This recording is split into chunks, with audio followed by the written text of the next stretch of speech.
Hello and welcome everyone, Carman back with another video, and today I'm going to be sharing with you my Jaguar XF and how to remove your rear door panel.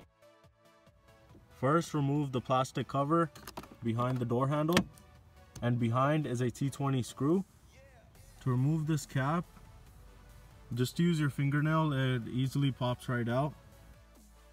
Now remove the T20 screw. Next, lift out this rubber, and it lifts right out, and right underneath are two T30 screws.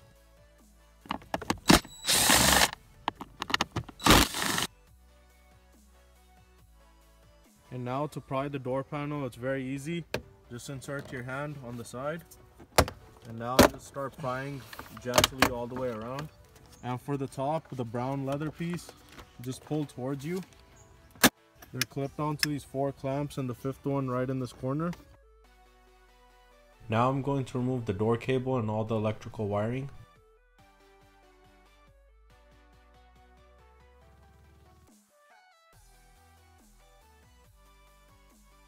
And there you have it. That's how easy and simple it is to remove your rear door panel on your Jaguar XF. And if this video's helped you out, please give it a like and share. And if you have any questions or comments, please leave them down below. And I'll see you guys soon with another video. Thank you.